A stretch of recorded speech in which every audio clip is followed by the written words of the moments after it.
We want to welcome everyone to the Love First podcast. And we're doing a series on disabilities and special needs. And so several friends have come alongside us and said, well, let's talk about it in real terms. Let's talk about what it means to have a family member with disabilities. Some of the conversations you're hearing are from people with disabilities. And we recognize that not everyone can advocate for themselves. And so the voices that are coming alongside are not just voices of awareness, but they're also teaching us how to advocate. Love first, I know. Love first, I know. Lord, take control. Lord, take control. Love first in my soul. Love first in my soul. Lord, take control. In this particular conversation, we're going to get to hear from parents and professionals, and that's going to be very meaningful. And so we're excited to welcome our guests today. I'm going to have each one of them introduce themselves. And now we're going to start. Tina, why don't you start us off? My name is Tina Seward. I'm married to Frank. I have a 21-year-old son named Matthew. He was diagnosed with autism at the age of 3. And we love Matthew and enjoy watching him grow up. It's interesting. A few of us on the call can remember the day he was born. And that's, yes. That's pretty special. All right, Charlene, would you introduce yourself? Okay. I'm Charlene Evans. I am a physical therapist. My husband is Carl Evans. I am currently working in the educational setting, public schools, with children having cognitive and physical disabilities from 3 years old to 21.99. They graduate at age 22. Okay. Excuse me. Okay. And you know what? Let's do this. This is really an interesting part of this ongoing conversation that Charlene has already surfaced. We'll put a pin in it, but we're coming back to this idea of aging out. Aging out various programs. Very important part of this conversation. Kelly, why don't you introduce yourself? Hi, my name is Kelly Wu. I've been going to North Atlanta for a little over a year now. I got my degree in therapeutic recreation, and I've been working in the field for well over 15 years. Plus, since I've gotten married, I have some family members that do have developmental disabilities. And I appreciate, first of all, thank you for joining this call.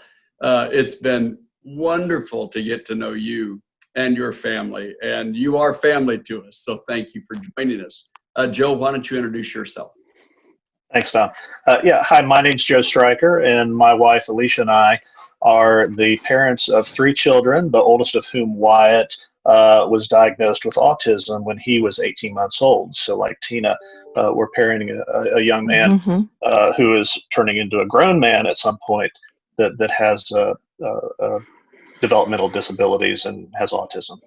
Yes. So we're hearing some language that I think sometimes when people are entering the conversation, they're not sure how these words are used. So we talk about disabilities, we talk about special needs, we talk about physical disabilities, and of course, Kelly and Charlene both are going to be able to help us with that specifically from a therapeutic side. We talk about mental and intellectual disabilities, developmental.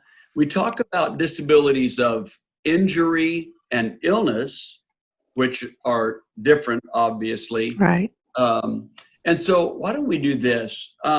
Tina, why don't you share with us some of your earliest memories as a mom when you were walking into this journey of raising a son with autism? Let's see. Some of you might remember a dear sister named Priscilla Parsons. She invited me to lunch. It was November 2001, and she said to me, At Matthew's next checkup, you may want to ask him about his speech, because I've been noticing that he's not really, he doesn't seem to be developing just like other kids. So I made an appointment right after his 3rd birthday. And when the doc started asking, like, well, does he know his name is Matthew? Can he talk this, talk that? And we were answering no to too many questions. That's when all the referrals started, the referrals to get speech tested, get hearing tested, get put on a waiting list for the Marcus Institute, which is the institute that deals with a lot of people with autism. Mm-hmm. And what had happened was that we got on the waiting list for Marcus. It was 7 months. I called the pediatrician's office back, said, that's not acceptable. We need something faster. A few days later, she calls and says, I have an appointment with you for the following Monday. And she told me, I was on the phone with these people when a cancellation came through, and I put you in. This was at a neurologist's office. We had a very long drive and talked with the people, and then we had talked with a physician's assistant, asked us a bunch of questions, and then the neurologist came in, and I think it was like the next 6 words just was bam. Your son has pervasive developmental disorder, which is on the autism spectrum. And I had a nice cry that night in bed. But then by the end of the week, what was interesting was that I got 3 phone calls, wham, wham, wham, almost right in a row, setting up Matthew for speech therapy and getting him evaluated by the school system, and then having a medical procedure done to check his hearing. So it's been kind of an up and down thing, and it just kind of hits you out of the blue when you're just trying to, you're kind of dog paddling, trying to keep from drowning. Okay, so Tina, while you've been talking, I've been watching Joe. It is almost a complete parallel. I mean, I don't think there's anything that you've said, Tina, that doesn't exactly mirror what we went through with Wyatt. It's amazing. Fill in a few blanks for us, Joe. Yes. I think for us, the notion of people that were working with us with Wyatt early in his infancy, noticing things is a very strong parallel. Mm-hmm.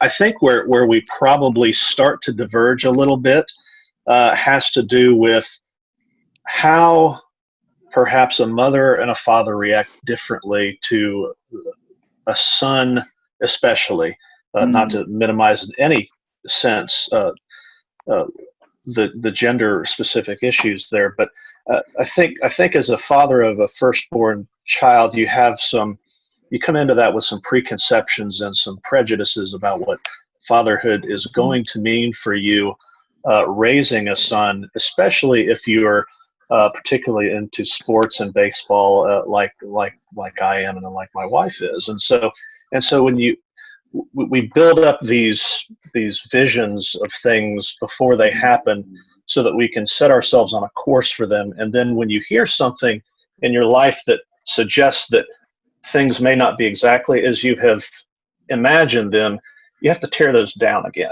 Mm-hmm. And so the tearing down of that preconceived notion of what fatherhood is, especially fatherhood for of a child who has a disability or a particular defined thing that you didn't know much about when you found out about it. That's a pretty serious task to undertake, especially when it also has ramifications for your significant other and your spouse too. And yep. so that the long-term implications on a marriage, on parenthood are serious and far-reaching.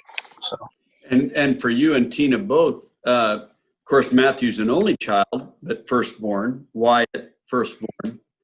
And I'm watching everyone on the screen empathize with you. I think I honestly think you've touched not a nerve, but a vital vein of understanding. I think you tapped into something where I think people can relate to that very well. Let me ask you this real quickly. In fact, Kelly and Charlene, what I'm going to do after this brief is I'm going to ask the two of you to speak to receiving parents who have just found this out, okay, and your experience with that. But Joe, did you have anyone in your family or childhood growing up that had a disability that you knew of? There was nobody in my immediate family that did, and nobody really that I was close to growing up.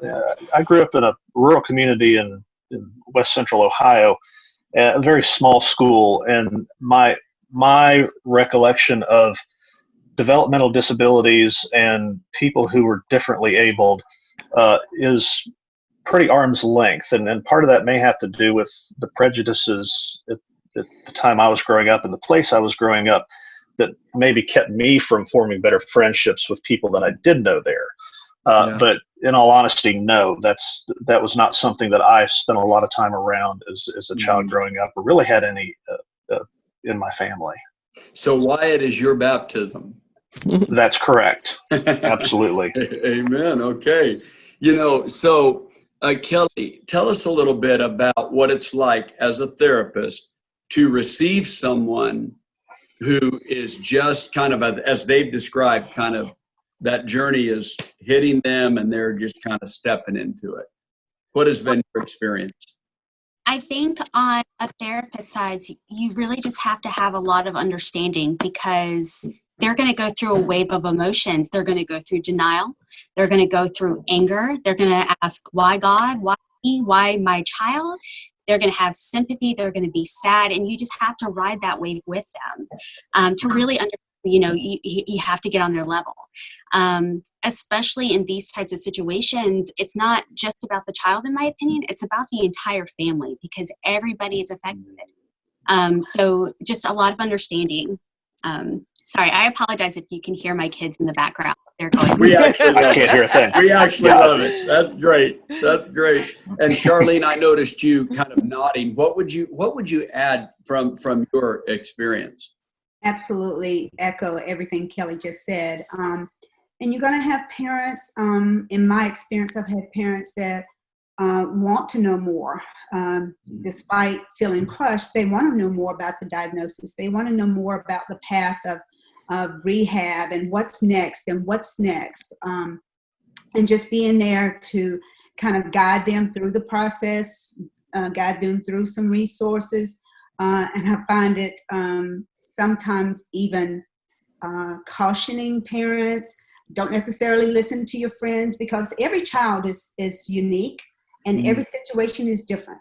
So one rehab may not work for another. One doctor may not work for another. I'm limited on what I can suggest to parents, but at the same time, just letting parents know that there are resources out there. There are not as many as I'd like to see, but there are resources out there for parents, and just helping them to feel comfortable to seek those resources out.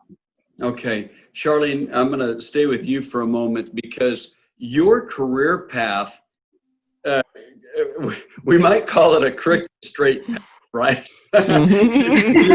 You kind of made your way, and you are still pursuing, because this is just such a deep gifting from God and deep passion. Yes.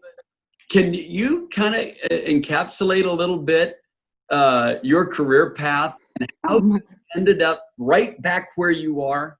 Right back where I started from. Actually, when I think about physical therapy, I remember growing up and being in high school thinking I wanted to be a pediatrician. I always knew I wanted maybe to work with children. I wasn't quite sure. So I was able to shadow and co-op in high school with in a facility for cerebral palsy, for children with cerebral palsy, with a physician. But I noticed a PT and what they were doing, and I asked if I could switch. And that was kind of like my moment. And I decided this is what I want to do. So I went to the University of Carolina, Chapel Hill, graduated in physical therapy, came out, and from that point I went my first job into a residential facility. I think we had probably close to 300 residents, and they were all under the age of 25. Wow. This was a state facility, and there was only 2 physical therapists at the time. We ended up with 3. But that job gave me so much fulfillment, and it just helped me to grow. But I became a little too attached to some of the residents in the state size. I had to take a break, went to work with adults. Not my cup of tea. Geriatrics, yes. Adults like ourselves, no. But I did that, then got married, went to Pennsylvania, worked in a research hospital there. Research was okay, but I always gravitated back to pediatrics. Left there. The military, by the way, I am military, a military wife. So we were moving around to each location. I took what I could find. From there, I went and I started working in geriatrics in a hospital with acute care and yada, yada. And I just didn't feel that passion. I didn't feel those creative juices flowing. I came to Atlanta, took a job again at a rehab facility for geriatric clientele. And God answered my prayer. The company went belly up because of Medicaid cuts. And I took a job at North Atlanta Preschool, teaching preschool. And there at preschool, that one particular year, there was a child that had some developmental disabilities, and they put that child intentionally in the class with Beth Cravata and myself. And I realized, you know what, this is where I need to be. So I came out of that after a year and went into the public school systems with children with physical and developmental disabilities, and that's where I've been ever since. Wow. So I'm in and out of adult and children, but this is home for me, and it's been home for about 20 years now. Thank you for sharing that, because I think sometimes when we hear therapist, it's like anything. We have like a frame or a box, and all therapists fit in a box. Even the two of you don't have the, particular role in therapy. And Kelly, I want to come back to yours in a moment. Tina, can you take a moment and tell us, what was it like going into the public school system, then kind of elementary, middle school, high school with an autistic child? We have been extremely fortunate because we're in Gwinnett County. Gwinnett County has some wonderful services. Matthew went into pre-K at the age of 3, and like all moms, I worried about him. And all the teachers that he'd had, I can only think of just a couple of teachers that were just not really up to snuff. Everybody else, they seemed to work pretty well with him. Just as he got older, one of the things with special needs kids is that you might move to a school district thinking, well, the school's wonderful there, etc. But when you have a special needs kid, the school whose district that you live in, that's not necessarily the school they're going to go to. I think Matthew's only been at his assigned school, I think it was like for 1 year. And nearly every year I was holding my breath thinking, okay, is he going to get switched out of the school this year? And when he went to high school, every year I was just holding my breath, just thinking, please God, don't let him switch schools, and please let him just keep the same teacher. He had one teacher for the first year, and then she left and went to another job in the public school system. But the person who stepped in was the intern that had worked with them, and he was their teacher for the next 3 years.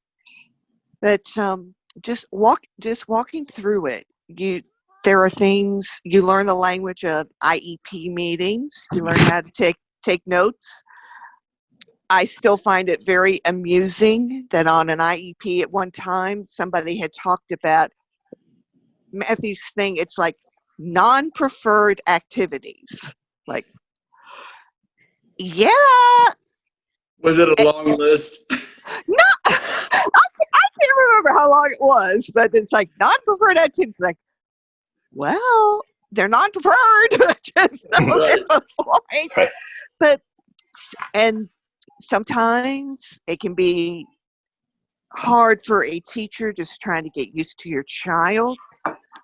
Matthew had a difficult year one year, and then the next year he went in with a same school but different teacher. So he was in a different grade, and very quickly she figured out, well, the reason why Matthew's behaving such and such is because teacher let him do it. Mm-hmm. And she knew how to very kindly but firmly lay down the law. And once Matthew realized what was expected of him, he approved very quickly. And so I guess the journey, it can be kind of hard to explain to somebody that has just not completely been through it. And what's also true with special needs kids is that we're fortunate, at least in Gwinnett County, when right after a child finishes their senior year in high school, they've got 4 more years of eligibility for public school services. Their eligibility will expire the day before their 22nd birthday. Matthew's is going to expire next year. The program he's in right now in Gwinnett County, it's called STRIVE. I forget what the acronym stands for, but what he is doing right now is going into the community, and they learn different types of job skills. Matthew has been in places like Home Depot. He's been to some of the schools in Gwinnett County. He has been at the YMCA. They teach him stuff like cleaning up the windows, organizing stuff, learning how to laminate, and it's all in the hope that they can have skills where they can be employable once they leave the public school system. Yes. So I find that it is a good program, and Gwinnett has been a good school system to us. I also realize my experience is not like everybody else's, because there's a saying, Joe, you may have heard this, there's a saying in the autism community that if you meet one child on the spectrum, you have met one child on the spectrum. So every kid is different. And repeat that. Say that again for everybody. Okay. Louder for the people in the back. If you have met one child on the spectrum, you have met one child on the spectrum.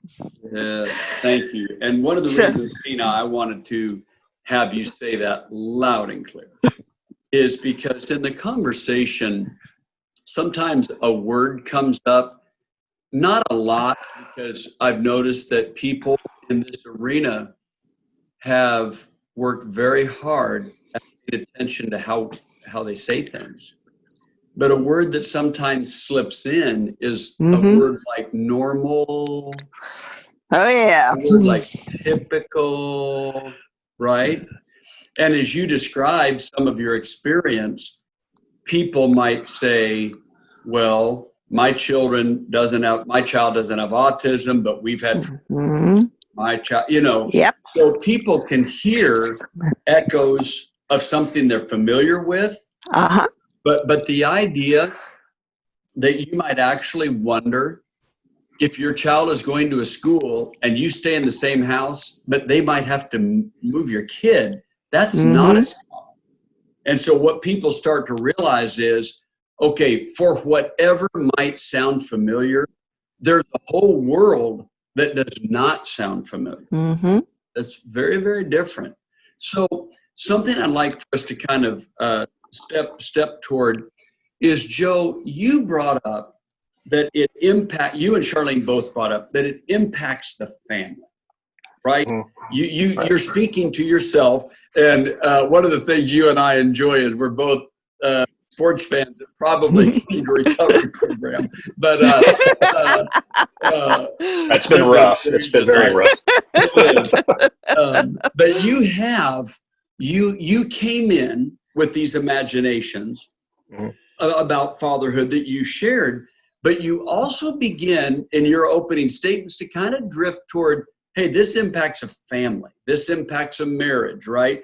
And it, of course, you have the children, right? So it is in them. Can you speak a little bit to ways that living into this has impacted your family or other families in your community group that maybe you're aware of, and you've seen some things that maybe that people might not readily be aware of? Sure. I think one of the first things that I remember, and Tina shared a little bit about the first day that she got sort of an official diagnosis, right? Tina, you talked a little bit about that. I remember something similar, and I think Alicia, when she talks about her experience, it sounds very similar to yours, Tina, that she had a good cry, right? And I remember that very distinctly.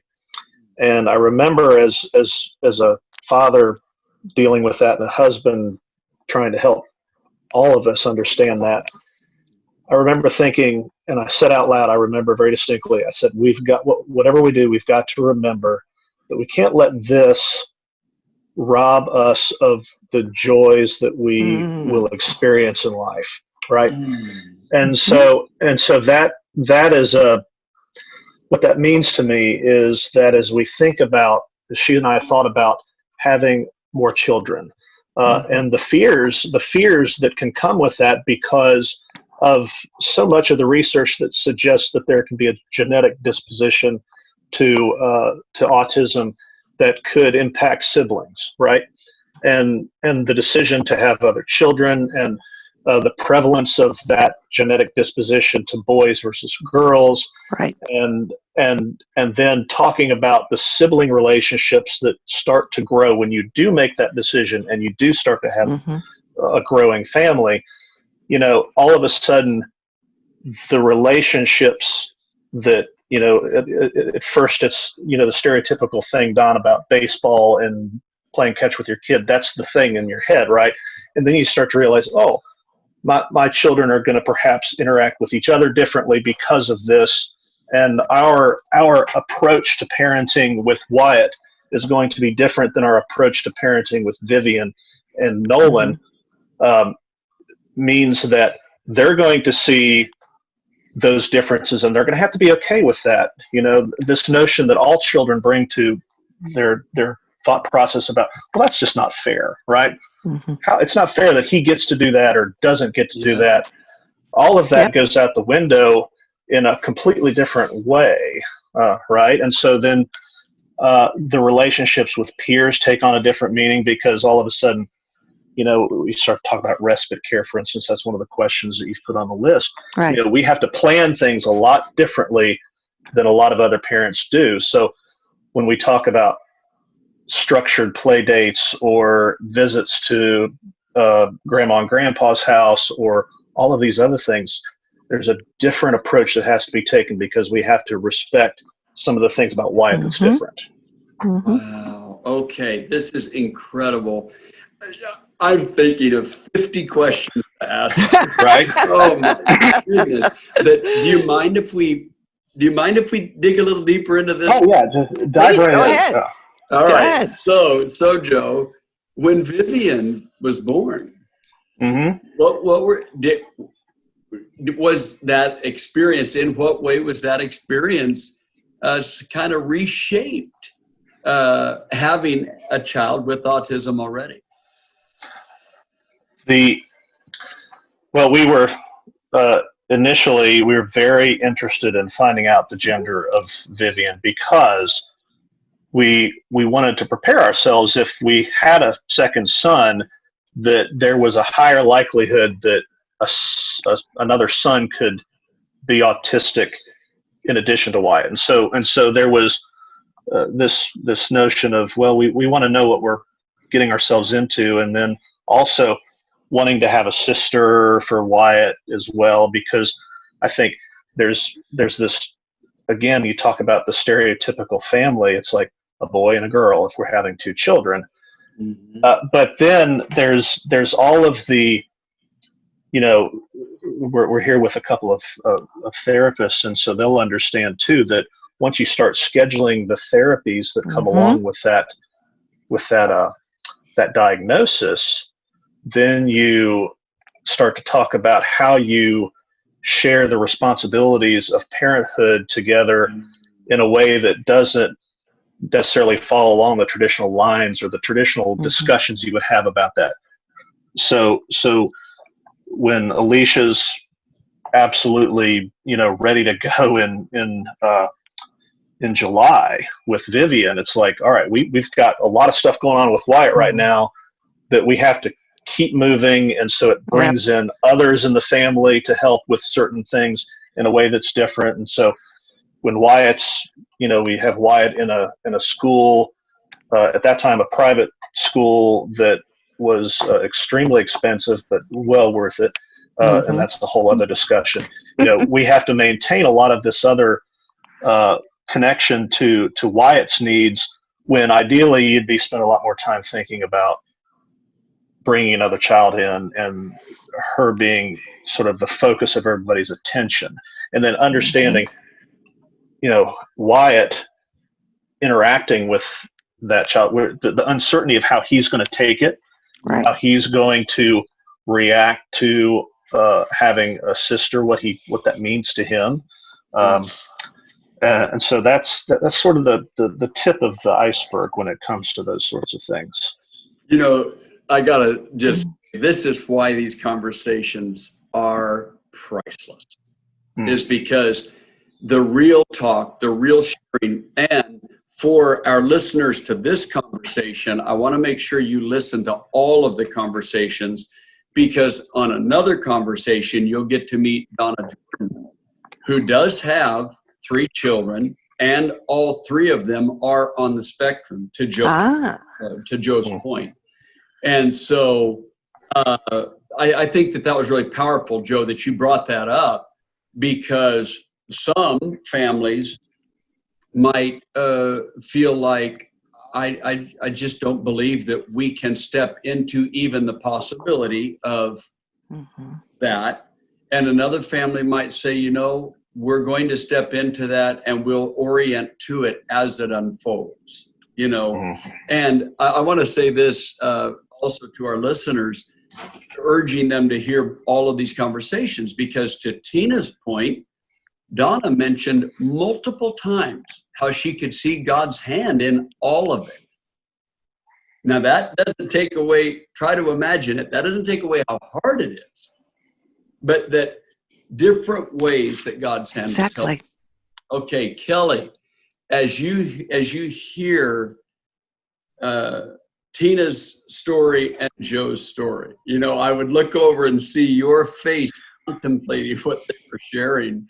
And how do you receive that? How does that enter into the heart and mind and imagination of a therapist? And would you mind taking a moment, Kelly, and sharing a little bit about recreational therapy so that people can have a little bit of a grasp of what you do?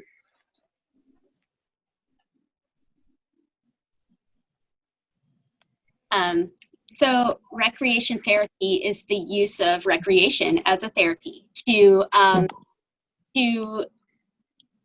enhance the lives of people with disabilities, whether that be physical disabilities or developmental disabilities. In this field, I think this field is very important everywhere because it can be used for everybody. And it's very bad, especially with children with disabilities. In a lot of settings, what I think the point I think people miss the most is that not everybody learns the same way.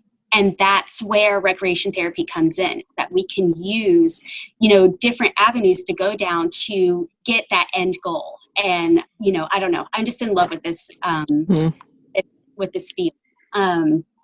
sorry, she It's wonderful. Yeah. called with me. She's in it with me today. Yeah.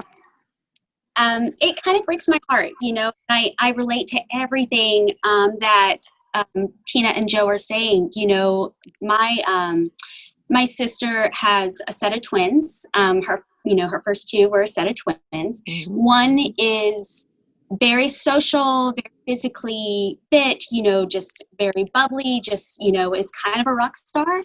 Her fraternal twin brother is on the spectrum.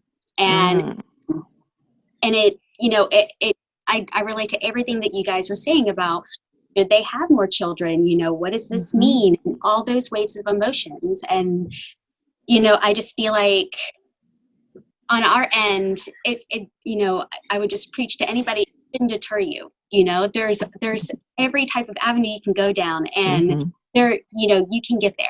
And I'm going to have to mute myself for just a second. Sorry. That's beautiful. Okay. Charlene, can you take us back to part of our conversation where we start recognizing that maybe parents aren't on the same wavelength with what they believe their child needs? How do you, as a therapist, listen to that, lean into that?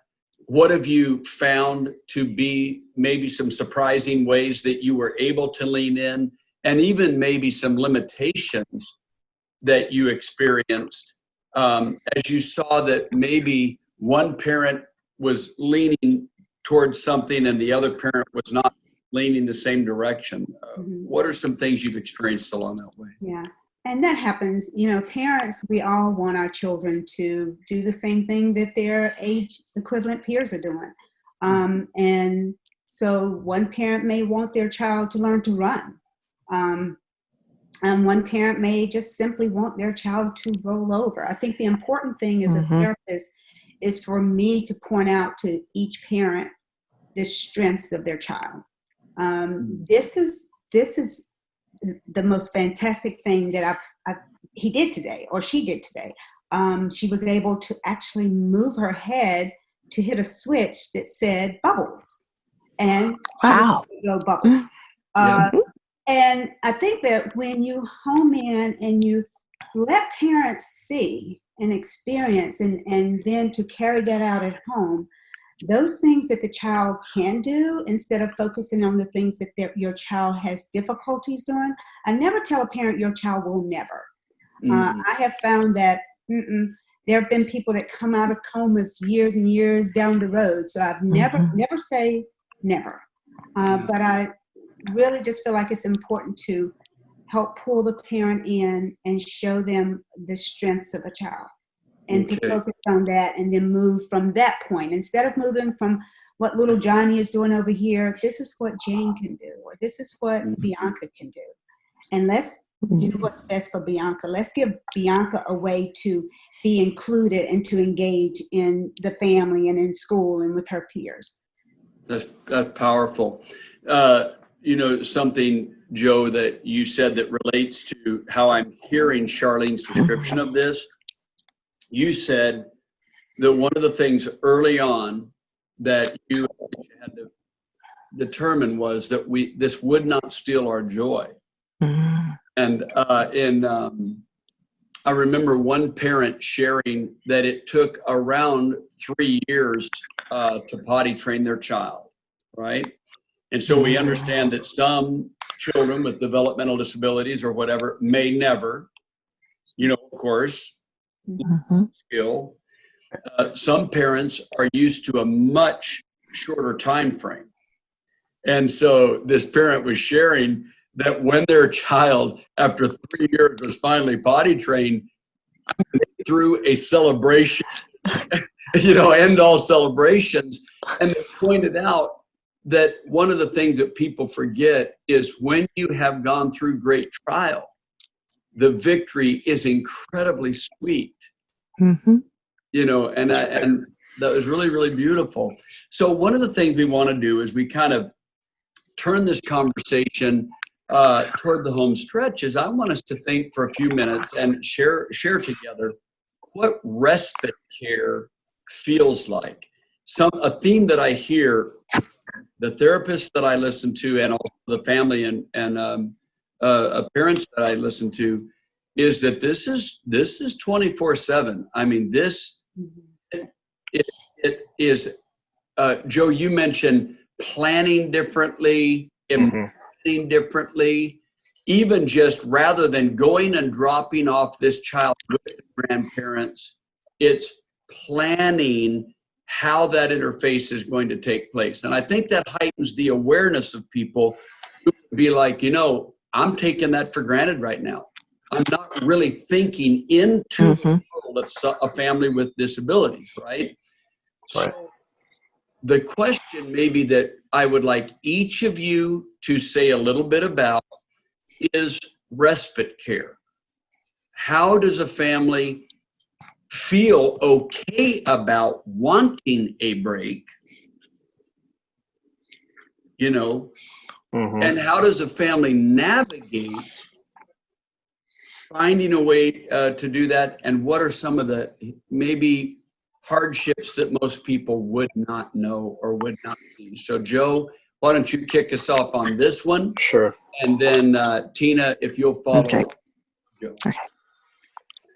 I think for us, once you enter the sort of the group that you're entering when you get a diagnosis of developmental disability or autism, you start to see channels open up simply because of your new networking opportunities. And so you start to meet therapists, you start to meet people who, like you, are going through the same thing, and they might be a number of years along. And so you start to rely on your new social network to help you understand the language that you need to use, as well as the resources that are available.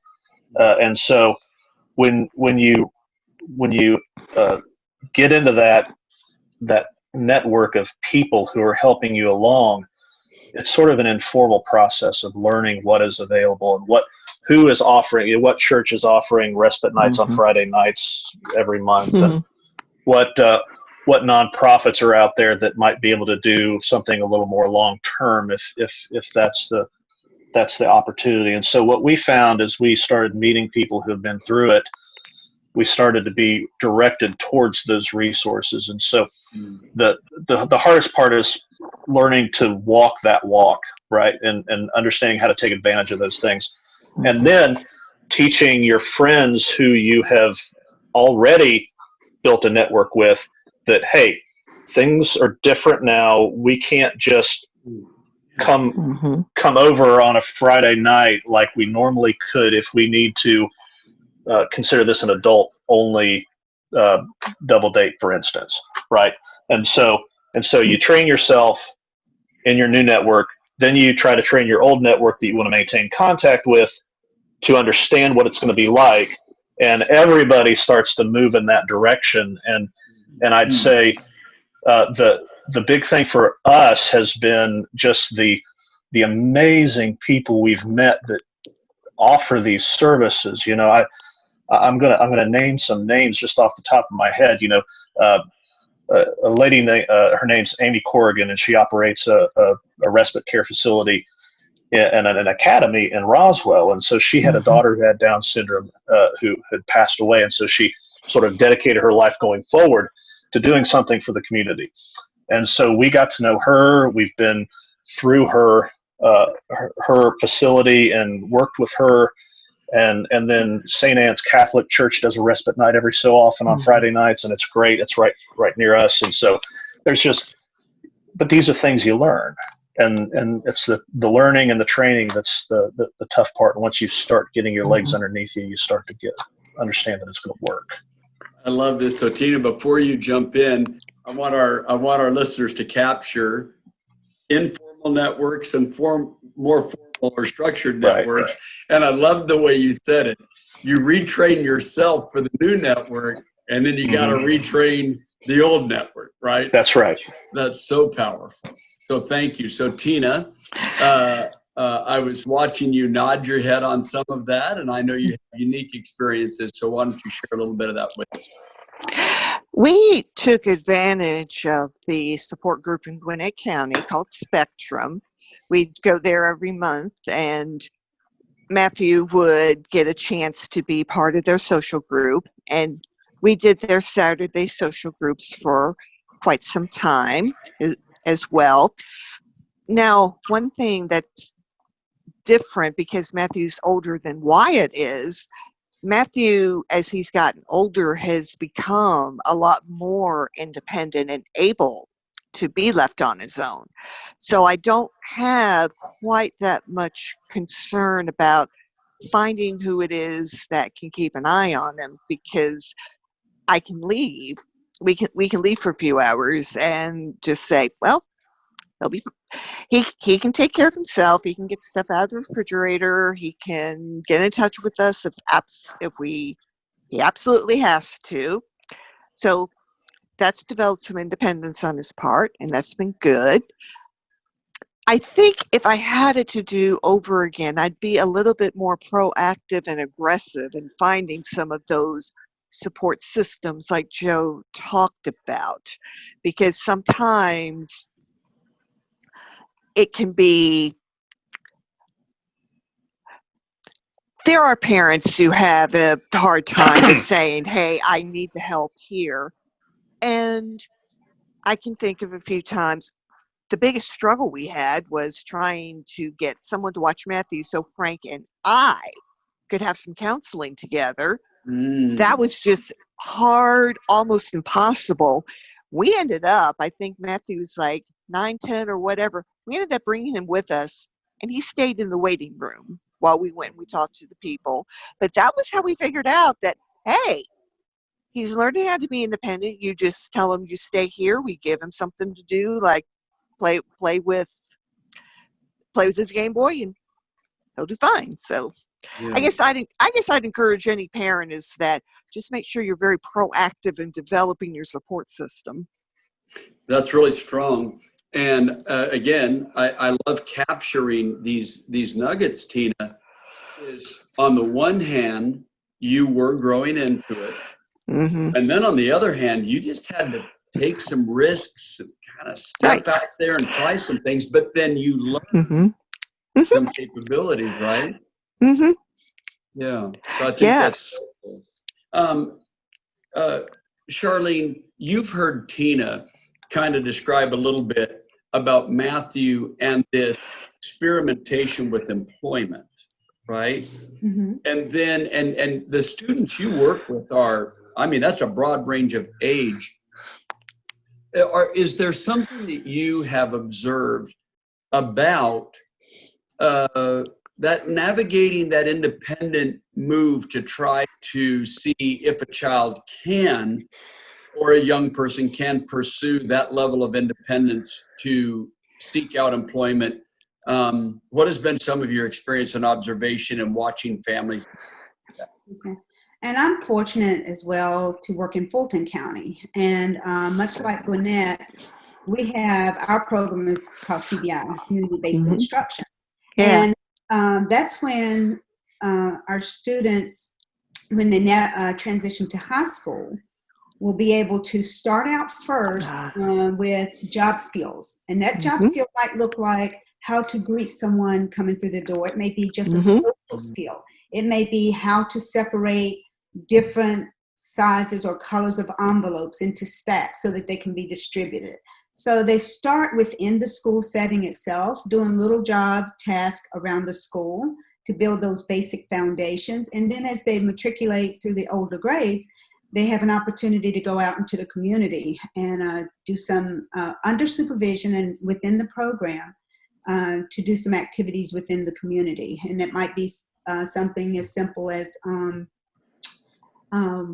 working at Arby's or cleaning the table. Now they've started cutting back, sadly, on these type of programs because of funding. And so more and more it starts to look like running a coffee shop within the school setting itself. But again, learning how to count money, learning how to fulfill an order for a teacher, going grocery shopping. So part of the daily life skills are built into that program too. And so Okay, can you speak a little bit to that, those daily life skills as well? Mm-hmm. So the daily life skills, as far as being part of the CBI program, and again, unfortunately, they've cut back on some of the programs, but the students would actually have to learn to dress for work. So they actually had uniforms. So that was part of the therapeutic part, might be to teach an individual how to put on and off their clothing for work, how to go down the aisles and choose appropriate things off of a menu, how to read a menu, whether it be a written menu or whether it be a pictorial menu, because some students can't read, but they can definitely recognize McDonald's and a hamburger and things like that. So those are the type of life skills that they work on outside of the school and within the school. Also, simple things like how to use a microwave, because some students, are at home, like you said, Matthew has the ability to stay by himself sometimes, but they need to know how to use, this is how you use a microwave. Things are already in the refrigerator, or this is how you mix something. It's as simple as this and that. So those are the basic life skills that the students are taught in school as well.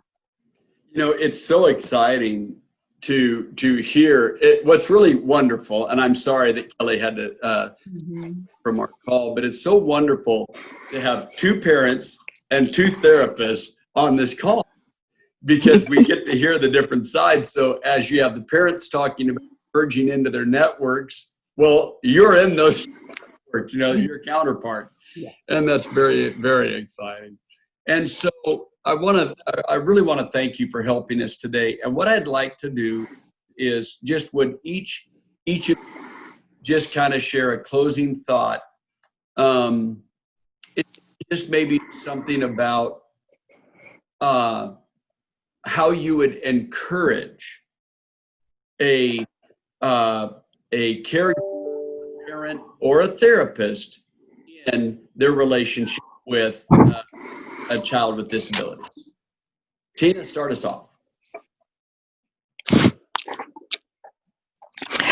I often say that in my house, life with my son is many things. One thing it is not is dull. Life with a child that is somebody with different needs. It is hard and it is challenging, but if you look, there are some very wonderful blessings that are there that you would not know that if you had not been gifted with that child.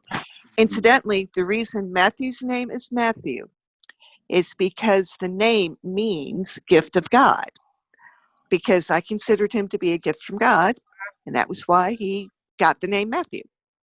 Beautiful. I love that. Thank you, Tina. Charlene? I almost forgot the question, but A word of encouragement. A word of encouragement. my words of encouragement is, I just push for us all to, when we look at disability, don't let disability define one's character or their personality or what they might bring to your life. That's not. I'm so cautious and don't want people to immediately see a disability and put labels. The disability doesn't minimize how much someone wants to be included. Yes. People want to be included as well. So it's up to us. It's our disability, in my opinion, when we can't recognize that each individual is unique and can bring something to our life, then I think we lose out. So I would just encourage everyone to look at their own disability, not recognizing that, and to, look at our individuals, children, adults, whether it be developmentally or medically or whatever disability, to look at those and look at the positive, look at the bright things, look at the uniqueness of each one of them. Yes. I love that. One of the documentary, starting a year ago, one of the friends in our circle, Phil Woody, just made a commitment to walk with me on this journey. And so he has been helping me with resources, documentaries over this whole time. And one of the documentaries that I watched, I can't talk about very much. You know, I'll fall into tears the same way that I did when I watched it. But this woman that was narrating this particular point, who herself had a very, very significant disability, said, we determined that because we knew what it was like to be excluded our whole lives, that we include everyone, no matter what it took. And the effort that they went through, hear people that are virtually nonverbal, the effort that the whole group went through. And there's scenes in this documentary where the attentiveness of the whole group waiting for someone to emerge with one syllable. And someone in the group grasps it. And someone says, is that what you meant? Yes. And those moments where no one was moving on unless everyone had whatever inclusion was available and accessible for them is very, very moving. So thank you for that great word of encouragement. Joe, why don't you be our cleanup hitter here? Right? Okay. And, nice analogy. Right. Yeah. All for you. Excuse me. I have two things that I'd like to sort of close with. The first, and this is directly, Charlene, to you and to Kelly, who's no longer with the group here right now. But, you know, for therapists and teachers and those who come alongside parents who are in this journey with their children, you are angels ministering to our children and our families. And that's how I see you. And that's how the majority of the people, if not everybody I've talked to, sees you. So understand that it's a higher calling than just a vocation. We appreciate it, and there's nothing we can do to repay that, much less begin to express that. So thank you so much for the work you do. The second thing I want to touch on is, even though so much of this changes the way and this has sort of been a theme for me, right? That changes the way we see parenting and our relationships with our spouses and with our parents and with our friends. The one thing that has to remain constant is, and this is true for any parent, but also especially true for us with children with special needs, is we have to prioritize our marriage constantly and always in our efforts to work with our children and to raise our children and to bring them to their fullest potential. Because, and I know there are people who are going through this without spouses, and I would say that's a very difficult thing for me to imagine as somebody with a spouse who I rely on daily, and I couldn't do it without her, and I couldn't do this with her if we weren't constantly saying, marriage, health, put your own mask on first, right? That's that's what you do. You put your own mask on so that you can help those others. And so I would say that's the last thing I wanted to bring to this conversation. Wow, that's beautiful. Because in essence, that also goes back to where you took us earlier about the support system, because that's right up close and personal. You know, is that support system. In another one of the calls, the family has 4 children and one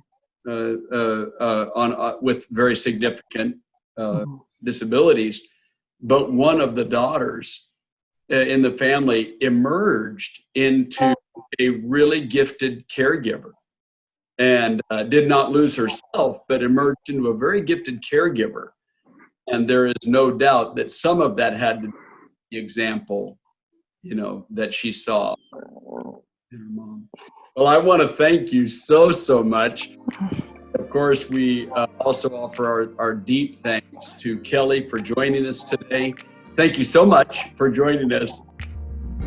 Love first, I know.